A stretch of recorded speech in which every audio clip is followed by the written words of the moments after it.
Assalamualaikum warahmatullahi wabarakatuh. Hello everyone, we from Group 4 will deliver material about Number 1, how an entrepreneur market their product.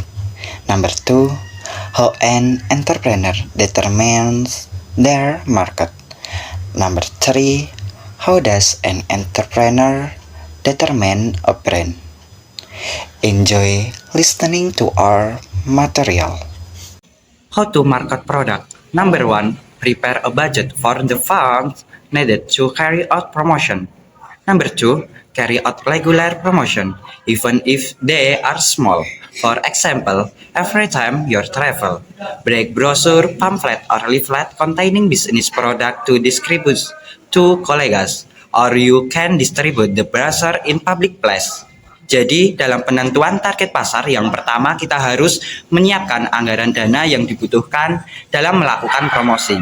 Yang kedua, melakukan promosi secara rutin, walaupun secara kecil-kecilan. Contohnya, setiap kali berpergian, bawalah brosur, pamflet, atau leaflet berisi produk bisnis untuk dibagikan kepada rekan-rekan atau dapat menyebarkan brosur tersebut di tempat umum. 3. Understand the target market to be addressed. 4. Establish good relationship with customer. This can be done by connecting consumer to simply ask for testimonials about your business product or inform them about product you have choose related and ongoing promotion. 3. Memahami target pasar yang akan dituju. 4. Menjalin hubungan yang baik dengan konsumen. Hal ini dapat dilakukan dengan menghubungi konsumen untuk sekedar menanyakan testimoni mengenai produk usaha kamu ataupun menginformasikan produk yang baru kamu keluarkan dan promo yang sedang berjalan. 5. Optimize the use of social media to promote products. 6. Choose the right and strategic location so that business opportunities can be accessed by wider range of customer. 5. Mengoptimalkan penggunaan sosial media untuk mempromosikan produk. 6. Memilih lokasi yang tepat dan strategis agar kesempatan bisnis yang akan diakses oleh pelanggan lebih luas. How to determine the target market? Starting with assumption that can be done by creating a potential target market for our product. Understand to the needs of the target market. This needs to be done so the entrepreneur can find out the appropriate market needs. The entrepreneur can offer product for sale, thereby allowing sales to increase.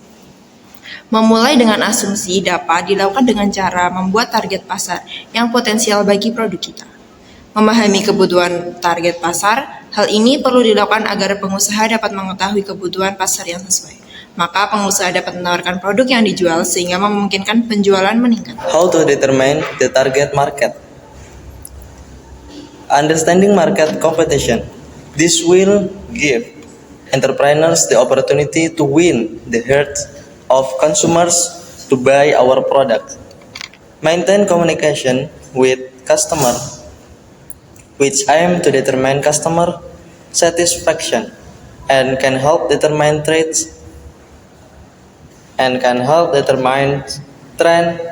and find out what steps competitors will take.